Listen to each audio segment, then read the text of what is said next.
రాష్ట్ర ముఖ్యమంత్రి గానే ఎక్కువ మనందరి గుండెల్లో స్థానం ఏర్పరచుకుంటూ రేవంత్ రెడ్డి గారు మాట్లాడతారు.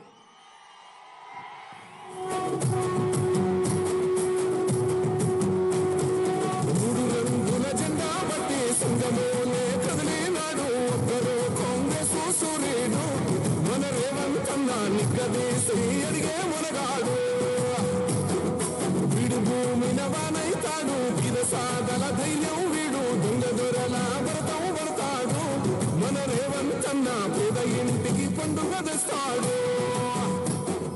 సోనియమ్మ దివెనతోని రాహులన్న జై కాంగ్రెస్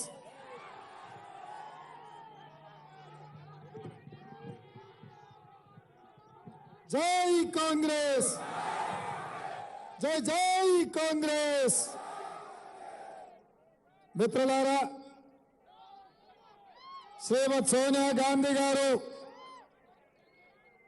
శ్రీ రాహుల్ గాంధీ గారు, శ్రీ మల్లికార్జున్ ఖర్గే గారు నిజామాబాద్ పార్లమెంటు నియోజకవర్గం నుంచి ఈ ఎన్నికల బరిలో పెద్దలు గౌరవనీయులు టి జీవన్ రెడ్డి గారిని కాంగ్రెస్ పార్టీ అభ్యర్థిగా ఈ ఎన్నికల బరిలో దించితే ఈరోజు నిజామాబాద్ పట్టణంలో నెహ్రూ పార్కు చౌరస్తాలో వేలాది మంది కాంగ్రెస్ పార్టీ కార్యకర్తలు అండగా నిలబడి జీవన్ రెడ్డి గారిని ఆశీర్వదించి కాంగ్రెస్ పార్టీని గెలిపించడానికి విచ్చేసిన మీకందరికీ మనస్ఫూర్తిగా ధన్యవాదాలు, కృతజ్ఞతలు. మిత్రులారా, వేదిక మీద ఉన్న పెద్దలందరూ, మా కమ్యూనిస్టు సోదరులు, మా కాంగ్రెస్ పార్టీ కుటుంబ సభ్యులు ఈసారి తప్పకుండా నిజామాబాద్ గడ్డ మీద 3 రంగుల జెండాను ఎగిరేసి పెద్దలు జీవన్ రెడ్డి గారిని పార్లమెంటుకు పంపడానికి కంకణ బద్దులైనందుకు మిమ్మల్ని అందరినీ మనస్ఫూర్తిగా అభినందిస్తున్న మిత్రులారా, ఈరోజు ఆలోచన చేయండి. రాష్ట్రంలో 10 సంవత్సరాలు బీఆర్ఎస్ ప్రభుత్వం అధికారంలో ఉండి తెలంగాణ ప్రజల్ని, నిజామాబాద్ ప్రాంతాన్ని అన్ని రకాలుగా వంచి నమ్మించి మోసం చేస్తే మొన్న డిసెంబర్లో జరిగిన ఎన్నికల్లో బీఆర్ఎస్ ను బండకేసి కొట్టి బొంద పెట్టి కాంగ్రెస్ పార్టీని గెలిపించారు. అయితే నిజామాబాద్ అర్బన్ లో కూడా 3 రంగుల జెండా ఎగురుతుంది. మా పెద్దలు షబీర్ అలీ గారు ఎమ్మెల్యేగా గెలిచి రాష్ట్రంలో మంత్రిగా ఈ పేదలకు సేవలు అందిస్తాడని మేము ఆశించినాం. కానీ అనుకోకుండా ఈ ప్రాంతంలో అవకాశం రాలే. అదేవిధంగా 2014లో జరిగిన శాసనసభ ఎన్నికల్లో ఆనాడు 100 రోజుల్లో చక్కెర ఫ్యాక్టరీని తెరుస్తా అని చెప్పిన చంద్రశేఖరరావు కూతురు కల్వకుంట్ల కవితను ఎంపీగా గెలిపించారు. మీకు ఇచ్చిన మాట నమ్మించి చేసిన మోసాన్ని 2019 పార్లమెంటు ఎన్నికల్లో వందలాది మంది ప్రాంత చెరుకు రైతులు, పసుపు రైతులు కలిసి ప్రజల్ని మోసం చేసినందుకు, రైతులను నట్టేట ముంచినందుకు దాదాపుగా 70 మంది రైతులు ఎన్నికల బరిలో దిగి కల్వకుంట్ల కవితను బీఆర్ఎస్ పార్టీని పొందబెట్టి బోడగుండు బాండ్ పేపర్ ఇచ్చినోని గెలిపించారు. 100 రోజుల్లో చక్కెర కర్మాగారాన్ని తెరుస్తాని మోసం చేస్తే బొందబెట్టిన మీరు బాండ్ పేపర్ రాసిచ్చి 5 రోజుల్లో పసుపు బోర్డు తెస్తానని చెప్పి 5 ఏళ్ళైనా ఇవాళకి పసుపు బోర్డు తేకుండా అహంకారంతో ఈ ప్రాంత రైతుల మీద దాడులు చేయించి ఈ ప్రాంతంలో ఉండే పెద్దోళ్లను అవమానించే విధంగా మాట్లాడి మళ్ళీ ఈరోజు ఎన్నికల బరిలో ఈరోజు ధర్మపురి అరవింద్ ఎన్నికల్లో పోటీ చేస్తున్నాడు. నేను సూటిగా అడుగుతున్నా, 10 సంవత్సరాలు నరేంద్ర మోడీ గారు కేంద్రంలో ప్రధానమంత్రిగా ఉండి ధర్మపురి అరవింద్ గారు పార్లమెంట్ సభ్యుడిగా ఉండి నిజామాబాద్ ప్రాంతానికి నిజామాబాద్ పట్టణానికి స్మార్ట్ సిటీ అనుమతి తేలే వారు ఎన్నికల్లో ఇచ్చిన మాట ప్రకారం వారు పసుపు బోర్డు తీసుకురాలి చెరుకు రైతులకు గిట్టుబాటు ధర ఇప్పించాలి ఇక్కడ ఉండే యూనివర్సిటీలో ఇంజనీరింగ్ కాలేజు తీసుకురాలి మహిళా డిగ్రీ కాలేజు తీసుకురాలి మీ ప్రాంతాన్ని సంపూర్ణంగా నిర్లక్ష్యం చేసి ఈ ప్రాంతం అభివృద్ధికి అడ్డుపడి ఇవాళ మళ్ళీ మీ దగ్గరకు వచ్చి ఇవాళ రాజ్యాంగాన్ని మారుస్తా అంటున్నాడు నేను అడుగుతున్న మిత్రులారా ధర్మపురి అరవింద్ గారు మీడియాతో మాట్లాడుతూ మేము అధికారంలోకి వచ్చిన వెంటనే రాజ్యాంగాన్ని మారుస్తామని అంటున్నారు నేను అడుగుతున్న బీజేపీ నాయకులను ఎవరిచ్చిన మీ హక్కు అధికారం డాక్టర్ బాబాసాహెబ్ అంబేద్కర్ గారు రాసిన రాజ్యాంగాన్ని మారుస్తామంటే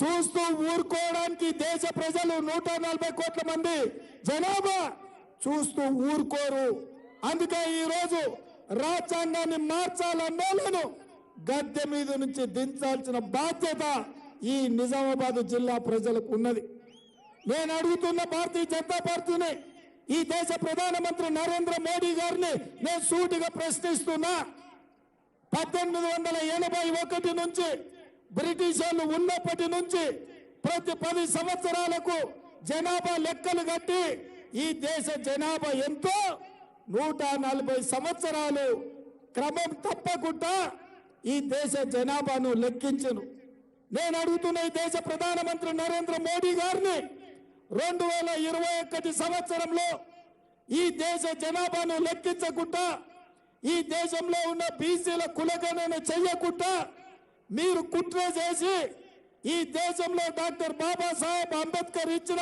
రిజర్వేషన్లను ఎస్సీ ఎస్టీ బీసీ మైనారిటీ రిజర్వేషన్లను రద్దు చేయడానికి రాజ్యాంగానికి మార్చడానికి మీరు కుట్ర చేసిండ్రు కదా ఇవాళ ఎస్సీ ఎస్టీ బీసీ మైనారిటీ రిజర్వేషన్లను రద్దు చేసే మిమ్మల్ని మీ ప్రభుత్వాన్ని రద్దు చేసి గద్దె దించడానికి వేలాది మంది నిజామాబాద్ యువకులు ఇవాళ నెహ్రూ పార్కులో సమావేశమైనరు మీడియా మిత్రులకు నేను విజ్ఞప్తి చేస్తున్నా మొత్తం వీడియో తీయండి ఏడైనా బంగ్లా పైన ఉన్న మిత్రులారా వీడియో తీయండి నిజామాబాద్ నెహ్రూ పార్కులో ఈ ప్రాంతానికి సంబంధించిన ఈ పట్టణానికి సంబంధించిన యువకులు వేలాదిగా వచ్చి రాజ్యాంగాన్ని మార్చే బీజేపీని ఈ ఎన్నికల్లో ఓడించడానికి ఇక్కడ సిద్ధంగా ఉన్నారన్న సంగతి నరేంద్ర మోడీ గారికి పంపించండి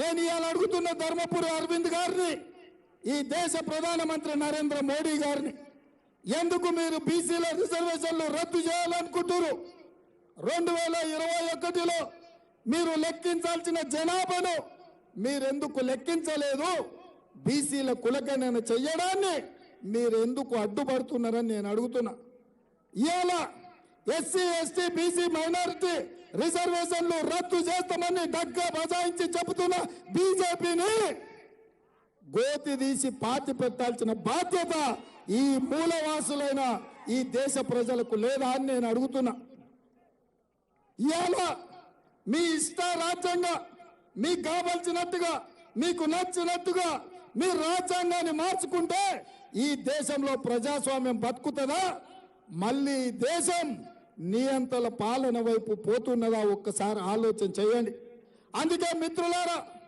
17 సార్లు లోక్సభ ఎన్నికలు జరిగినాయి ఎవరెవరినో ఎన్నుకున్నాం ఎన్నో ప్రభుత్వాలను ఇచ్చినాం కానీ ఏనాడు కూడా ఈనాడున్న ప్రమాదం లేదు ఈనాడు ప్రమాదం పొంచి ఉన్నది ఈ ప్రమాదం రాజ్యాంగాన్ని సమూలంగా మార్చే ప్రమాదం ఈ ప్రమాదం ఈ దేశంలో అత్యంత వెనుకబడిన దళితులు గిరిజనులు బలైన వర్గాలు మైనార్టీల యొక్క రిజర్వేషన్లను రద్దు చేసే ప్రమాదం మన నెత్తి మీద కత్తిలాక వేలాడుతున్నది మిత్రులారా ఇవాళ మీరు ఈ రిజర్వేషన్లను కాపాడుకోవాలంటే బీజేపీని ఓడించాలి ఇవాళ మీరు ఈ తెలంగాణ రాష్ట్రానికి మీరు ఈరోజు ఈ తెలంగాణ రాష్ట్రానికి ఆనాడు సోనియమ్మ పునర్విభజన చట్టంలో ఖమ్మం జిల్లాలో బయ్యారం ఉక్కు కర్మాగారం ఇచ్చింది,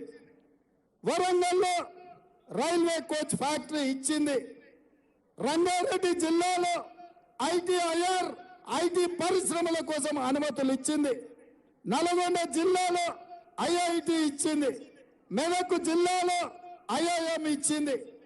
ఇన్ని మంజూరీలు సోనియమ్మ ఇస్తే ఇవాళ బీజేపీ వాళ్ళు 10 ఏళ్లలో ఇవేమి అమలు చేయకపోను తెలంగాణకి ఏమిచ్చిండ్రో ఉందా ఈడ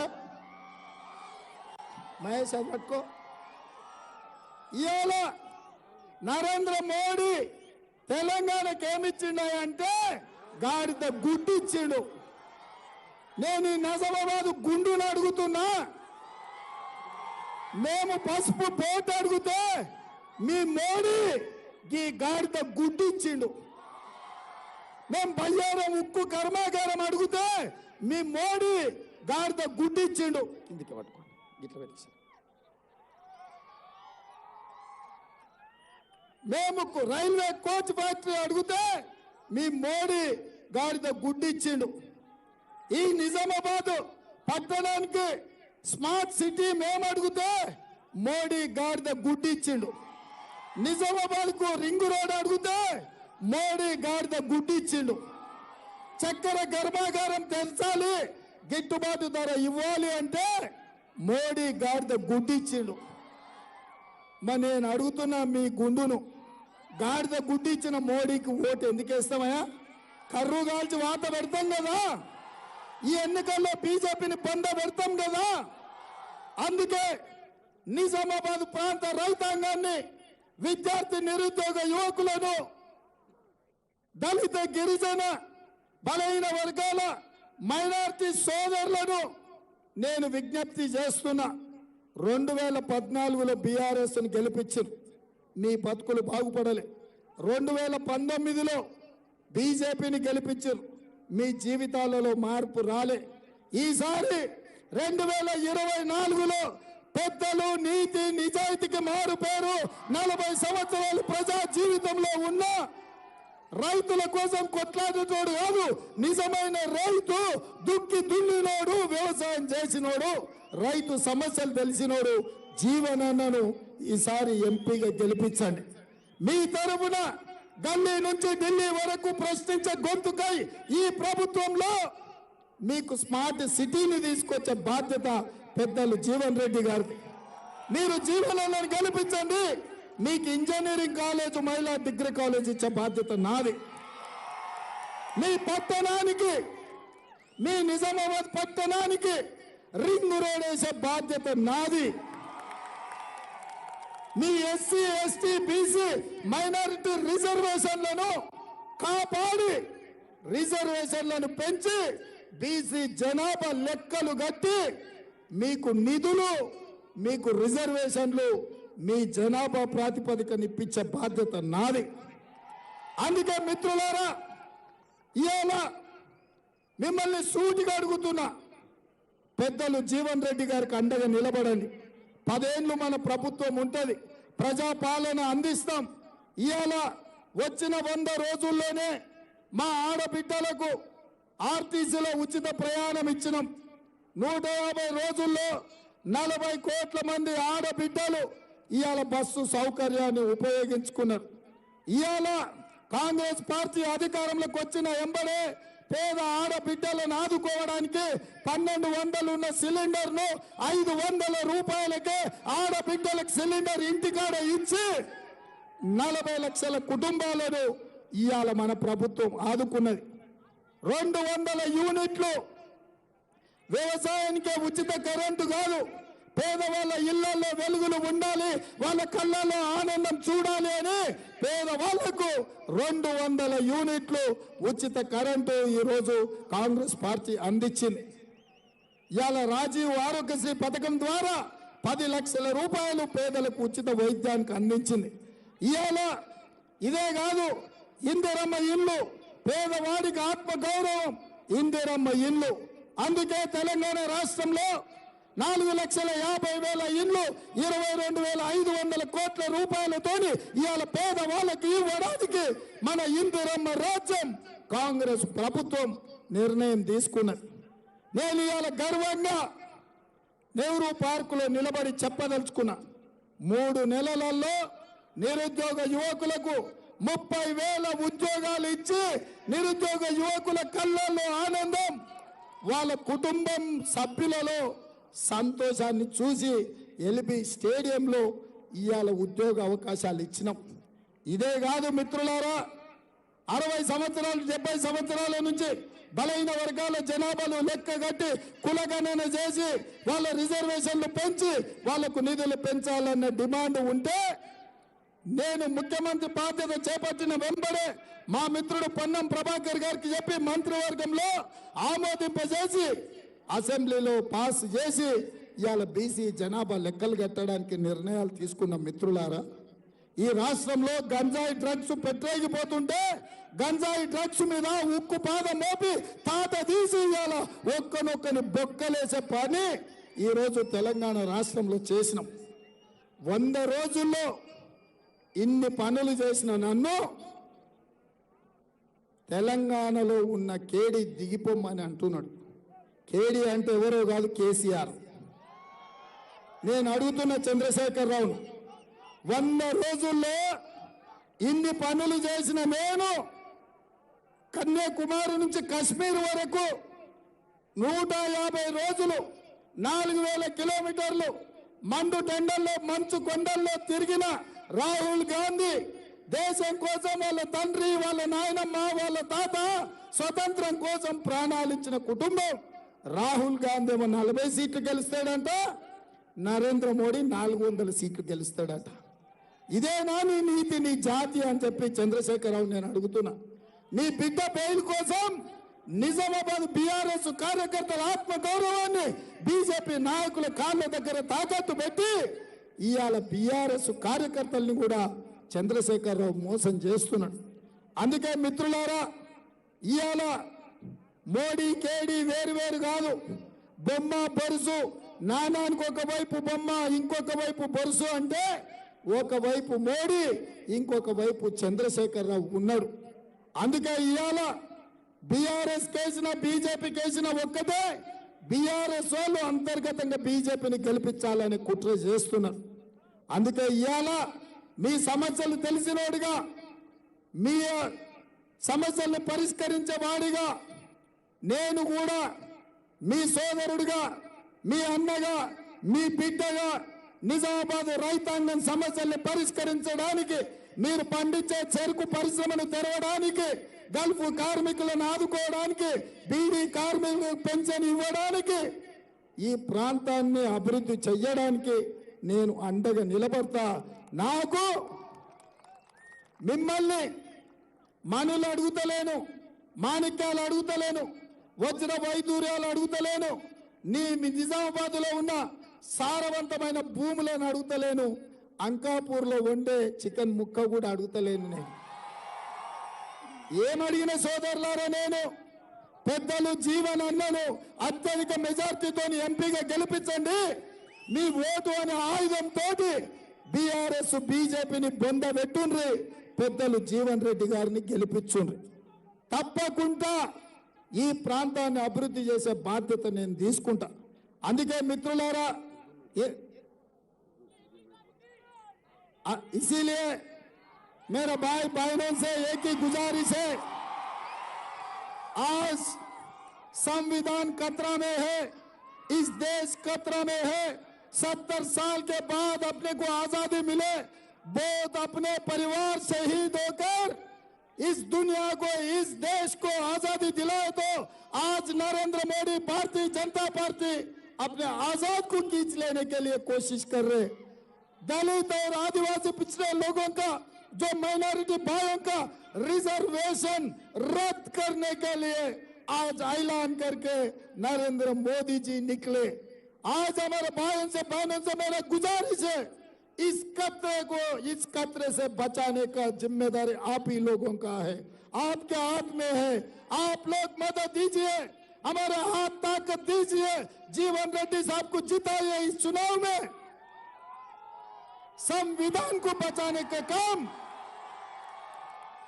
रिजर्वेशन को बचाने का काम, वो जिम्मेदारी गांधी परिवार लेंगे, कांग्रेस पार्टी लेंगे। इस चुनाव अपने जिंदगी मौत का सवाल है। हम लोग ऐसे वैसे चुनाव मत समझो। कोई भी घर पे बैठे तो बाद में अपने को बचाने के लिए कोई बचेगा नहीं। ये हर हाथ पे हर परिवार घर से निकलना, पोलिंग बूथ को जाना, इस बार वोट देना, इस देश को बचाना, इस संविधान को बचाना, अपने रिजर्वेशन को बचाना, अपने मुल्क को बचाना। नहीं है तो आने वाले दिनों में अपने लिए कोई बोलने वाले भी नहीं रहेगा। एक बार 2014 में बीआरएस को जिताए, 2019 में बीजेपी को जिताए, फिर भी आपके जीवन कुछ बदले नहीं। आपका है निजामाबाद स्मार्ट सिटी नहीं बने, आपके शहर को रिंग रोड नहीं आए, आपके चक्कर फैक्ट्री खुले नहीं, आपका पसपू बोर्ड जो भी है हल्दी का बोर्ड खुला नहीं। इसीलिए एक मौका, एक बार अपने जीवन अन्न को दे दो। ये हमारे लिए बड़े भाई है, अपने लिए बड़े भाई है। ये खुद किसान है, किसानों का मामले उनको जानकारी है। दिल्ली से दिल्ली तक उनकी आवाज सुना के अपने रोशन बढ़ाएंगे, अपने निजामाबाद का नाम इस देश में रोशन करने वाले नेता अपना जीवन रेड्डी जी।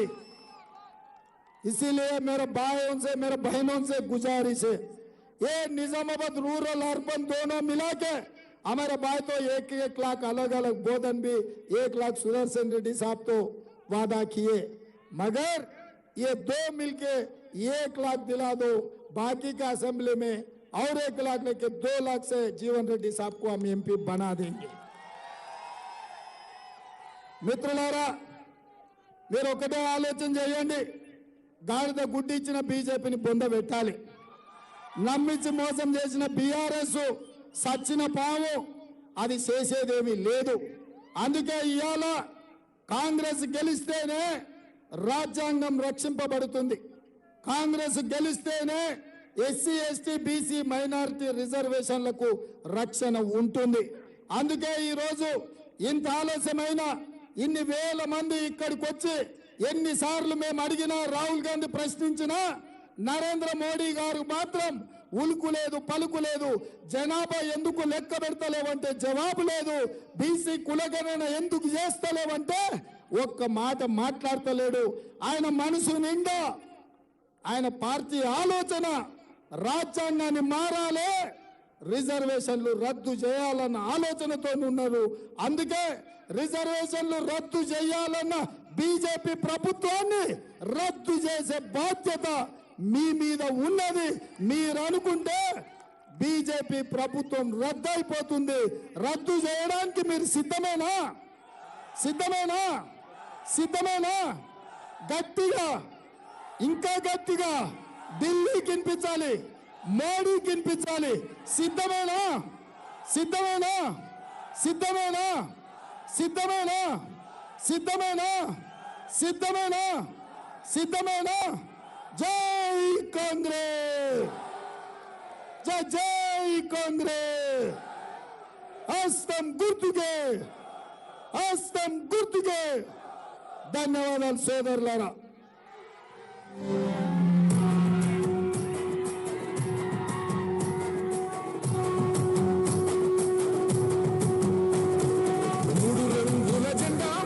సింగమోలే కదిలినాడు ఒక్కరు కాంగ్రెస్ సూర్యుడు, మన రేవంతన్నా నిక్కదీసి అడిగే మునగాడు, వీడు భూమిన వానైతాడు, విదసాదల ధైర్యం వీడు, దొంగ దొరల భరతం పడతాడు, మన రేవంతన్నా పేద ఇంటికి పండుగ తెస్తాడు। సోనియమ్మ దివెనతోని రాహులన్న సైనికుడయ్యి రక్త కొడుకై యుద్ధం చెయ్య సిద్ధమాయే రేవంతన్నా, 3 రంగుల జెండా పట్టి సింగమోలే కదిలినాడు